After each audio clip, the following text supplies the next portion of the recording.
Ku itariki ya 26 Ukwakira 1553, Michael Servetus yahamijwe icyaha cy'ubuhakanyi maze bamukatira urwo gupfa bamutwitse. Umunsi ukurikiyeho bamuboheye mu mujyi wa Geneve. Iruhande rwaho bari bamuboheye bahashyize umubaho w'inkwi kugira ngo bamutwike. None se yaziraga iki? Servetus yakundaga Bibiliya cyane, ariko yabonaga ko ibyo bigisha mu kiliziya byari bihabanye cyane n'ukuri ko muri Bibiliya. Michael Servetus bamubabaje urubozo, ariko ntiyigeze ava ku izina. Ahubwo yarinze apfa cyemera ko Bibiliya ari ijambo ry'Imana. Servetus siwe muntu wa mbere batwitse azira gukunda Bibiliya n'inyigisho zayo. Mu gihe cy'imyaka myinshi, Bibiliya yagiye irwanywa cyane. Ubwami bw'Abagabo buriho bwarayirwanyaga, kandi n'abayobozi b'amadini bakayirwanya cyane, bakanayihisha kugira ngo itamenyekana. Ariko nubwo bayirwanyije kandi bagakangisha abantu gupfa, ntacyo bagezeho. Ahubwo abantu bahaza amagara yabo, bakora uko bashoboye kose ngo bayirinde. Bibiliya yose uko yakabaye yarangije kwandikwa mu mwaka wa 98 nyuma ya Yesu. Icyo gihe abakristo hafi ya bose bari batuye mu karere kayoborwaga n'ubwami bwa Roma. Umwami w'abami b'Umuroma witwaga Diocletien yatangiye gutegeka mu wa 284 nyuma ya Yesu. Twaganire na Peter Williams ukora mu nzu ya Tendal, ari naho hari isomero ry'ibitabo byose bishingiye kuri Bibiliya. Ubutegetsi bwa Roma ntibwihanganiraga umuntu wese utari mu idini ryabo. Umwami w'abami Diocletien yateguye igikorwa cyo gutoteza abakristo. Birashoboka ko Diocletien ari we watoteje abantu cyane kurusha abandi bami b'Abaroma babayeho. Yarwanyaga ibitabo by'abakristo hamwe na Bibiliya ku buryo yashakaga ko bishiraho burundu. Ibyo bigaragaza ko yifuzaga kurandura ubukristo aho buva bukagera.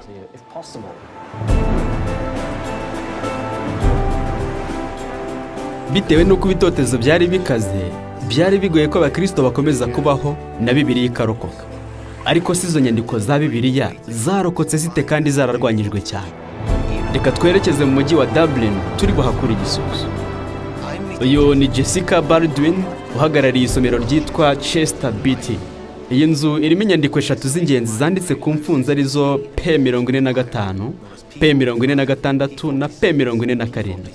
Bivugwa ko izo nyandiko zanditse ku mfunzo ari izo mu kinyejana cya 3 nyuma ya Yesu. Nizo nyandiko z'isezerano rishya zimaze igihe kinini kurusha izindi zose. Iyi ni inyandiko yanditse ku rufunzo yo muri Chester Beatty izwi ku izina rya P46. Niyo imaze igihe kinini kurusha izindi mu mabaruwa yanditswe na Pawulo. Ijambo urufunzo rirazwi cyane, ariko iyo witegereje neza iyi nyandiko wibonera neza uko rwabaga rumeze. Impapuro bandikagaho zabaga zikozwe mu gice cy'imbere cy'urufunzo, zikaba zarakorerwaga muri Egiputa. Biratangaje, ndabona mu rupapuro hagati hahino.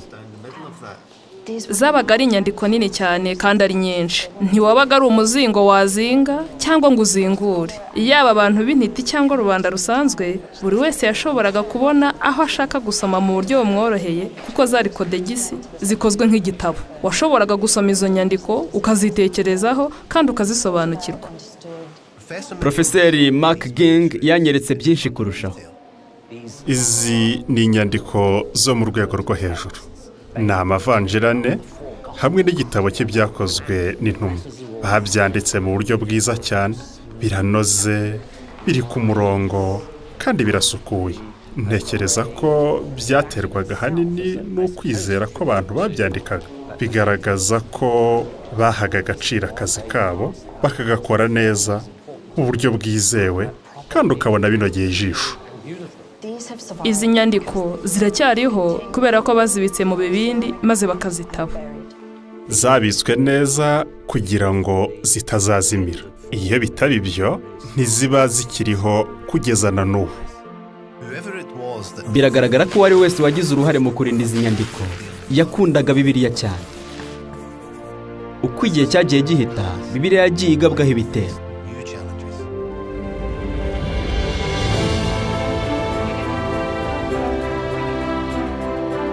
William Tendal niwe wabanje kugira igitekerezo cyo guhindura Bibiliya, ayivana mu rurimi rw'umwimerere ayishyira mu Cyongereza.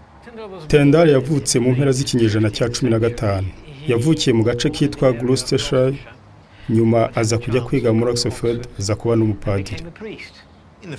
Mu kinyejana cya 15 igitekerezo cyo gukwirakwiza Bibiliya muri rubanda rusanzwe cyararwanyijwe cyane. Abantu bari bamenyereye Bibiliya mu Kilatini basomerwaga n'abapadiri mu nsengero. Nta muntu wari utunze Bibiliya. Tendari ntiyari yemerewe guhindurira Bibiliya mu Bwongereza. Yasabye musenyeri w'Ubwongereza uruhushya rwo guhindura Bibiliya ayivana mu Kigiriki ayishyira mu Cyongereza, ariko ararumwima.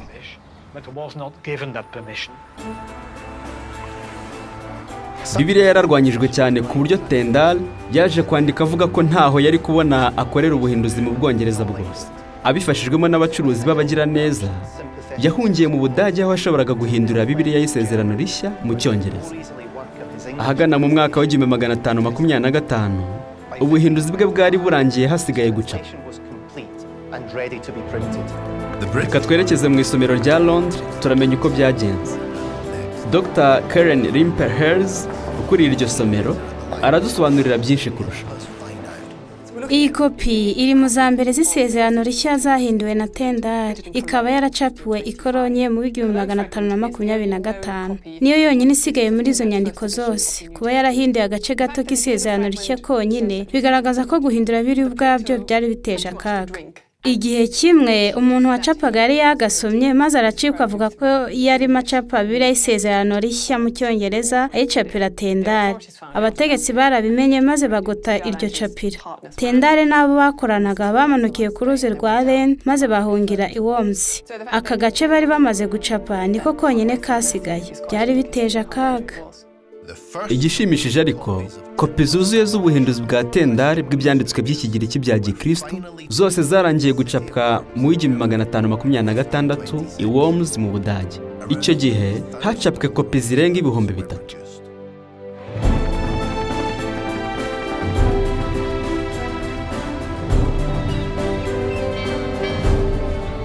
Tendari yavuye mu Budage yimukira mu mujyi wa Anvers. Aho hantu hari heza kuri Tendari kubera ko wari umujyi wuzuyemo abantu b'urujya n'uruza. Hari amacapiro menshi kandi kubera ko hari n'icyambu byari byoroshye kugeza ibitabo ku basomyi bo mu Bwongereza. Umuhanga witwa Guido Latre yarantembereje maze anyereka uduhanda Tendari ashobora kuba yaranyuragamo mu myaka 500 ishize. Tendari yabonaga rubanda rusanzwe rutunze Bibiliya mu Gihorande, akifuza ko ari nako byagenda kuri bagenzi be bo mu Bwongereza. Hari icyambu kinini cyari mu majyaruguru y'Uburayi washoboraga kunyuzaho Bibiliya nyinshi ukazinjiza mu Bwongereza nta urabutswe. Cyakora ntabashoboraga kwambutsa ibitabo binini. Ubwo rero udupapuro duto tudateranyije two mu buhinduzi bwa Tendari twakuwe ahantu nk'aha muri ibi byumba byihishe twahishwaga mu bitabo bitari bibujijwe. Iyo amapaki y'ibitabo yageraga i Londres, umuntu byakira yabibonaga akabimenya akavuga ati aya mapaki ariho ikimenyetso. Reka ngenzure neza, hagomba kuba harimo impapuro zidateranyije za Bibiliya ya Tendari. Tendari yapfuye hari kopi 30,000 za Bibiliya yahinduye. Yabaye umugabo w'intwari kandi yaritanze bikomeye. Ntawe ugomba gupfobya ubutwari yagaragaje.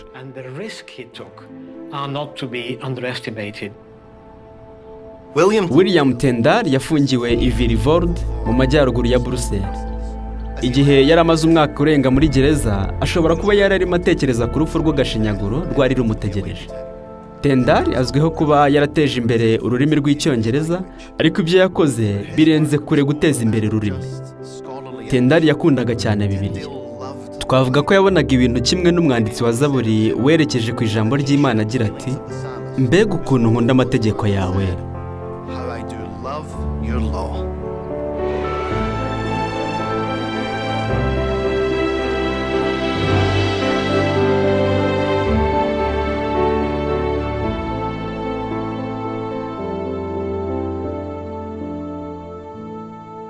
Urupfu rwa Tendari rwamenyekanye hirya no hino mu Burayi, maze abantu bashakishaga ukuri barahangayika cyane. Umwe muri abo ni Michael Servetus twigeze kuvuga aho tugitangira. Yavukiye hano mu karere ka Aragon mu majyaruguru ya Espagne. twerekeje i Villanueva do Segena kugira ngo tumenye uko yabayeho. Sergio Baches ni umuyobozi w'ikigo cya Michael Servetus kirimo n'inzu ndangamurage bavuga ko yubatse aho Servetus yakuriye.